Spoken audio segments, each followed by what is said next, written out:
10,000 روپۍ غواړي او وایي چې پلار د ډېر د لوی سړي دوست دی پیسې به والا هم ډېرې ورکړي. بچې سرفراز خان زما دوست دی خو صرف دوست بچې ما له یو پیسه هم نه ده راکړې.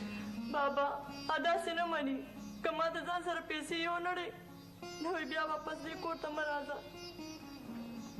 بچې دا د پیسو وخت دی بچې په دې کور کې د پیسې هیڅ ترک نه لګي سیلی راولوتې ده بچې. بابا د خدای دپاره که زه تش لاس کور ته لاړم ما به ژوندی پرېنږدي.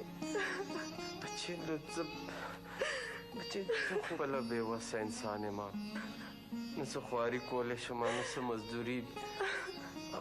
ګوره بچې که زما لاس ته هر کله پیسې راغې زه به یې په خپله کور ته دروړم. ته ځه بچې خپل کور ته ځه بچې. بابا نه نرګس بچې نه الله روزي رسان دی ته به همدلته یې مه ځه هغه کور ته. نه دا به خپل کور ته ضرور ځي. په کورونو کې جګړې راځي لاندې باندې راځي. بچې ستا اصلي کور هغه دی حالات چې هر څنګه یي بچې د هغې مقابله وکړه. بچې ستا خو د واده لا 2 کال هم نه دي پوره. تا ته خو بچې لوی مزل پاتې دی.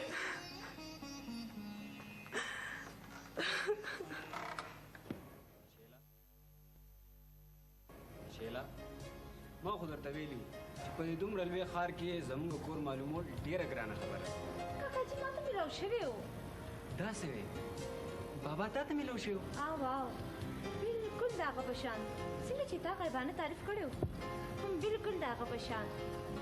خو انوره زه پوهېږم نه چې ته ماته د خپل کور اډرس ولې نه ښیې.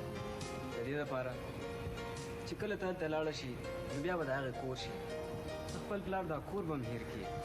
او که زه داسې ونه کړم نو بیا ما ته مجبوره کړې نه یې او بیا زما د پلار په کور کیسې دي. په کچا آبادۍ کې د کرایې کور زما د پلار غربت. شیلا ته به هلته څنګه ګزاره وکړې څنګه به د خپل پلار دا عالیشان محل پرېږدې. جینۍ چې واده شي یو ورځ د پلار کور پرېږدي په زه به هم داسې کوم. هلته چې هر څنګه حالات وي ما ته منظوره ده. شیلا زه ستا د احسانونو بوج نشم کوزولی. دا زما د حسب نسب د کور کلي د خاندان د تپوس نه بغیر خپل ټول ژوند ما سره وتړلو. زه په دې نه پوهېږم چې دا هر څه یو خوب خو نه دی. ته به واقعي زما د غریب پلار کور ته لاړه شي. دا خوب نه دی حقیقت دی خو دا به ډېر زر رښتیا شي. اوس خو راته کور اډرس وښایه.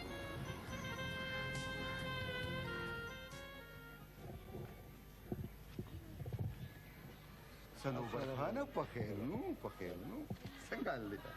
ښه نن په موقع میلاو شوي داسې ښکاري چې همدلته د کور دی. څنګه ما ته به د چای وسط نه کړې؟ سرور خانه دا ته ولې زما کور پسې دومره لیواله زما کور خو یو جونګړه ده جونګړه چې ویني نو څه به وشي. او بیا هسې زما کور ډېر لرې دی کور دې لرې دی که جوخت نن به د ستا کور ضرور ګورم. صنوبر خانه ته په داسې ځای کې اوسېږي؟ راځه ځئ چې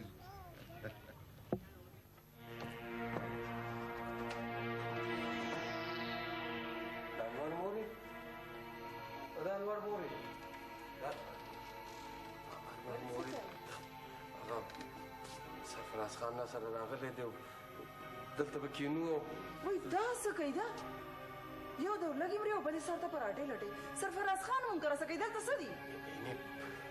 ما نه دی راوستی په لاره کې را سره ملاو شو وي تا سره کینم یو پیاله چای څښم. اوهو نو میلمه خو دې کور ته راوسته خو دې کور کې د میلمه دپاره څه شته؟ که تش د اوبو سط ورته کوې نو ورشه وڅښه نور خو دلته نه چای شته نه چیني ورشه راوړه که نه په منډه. یا پروردګاره دا په کوم امتحان کې دې واچولم. زه ورشه که نه زر څه چل وکړه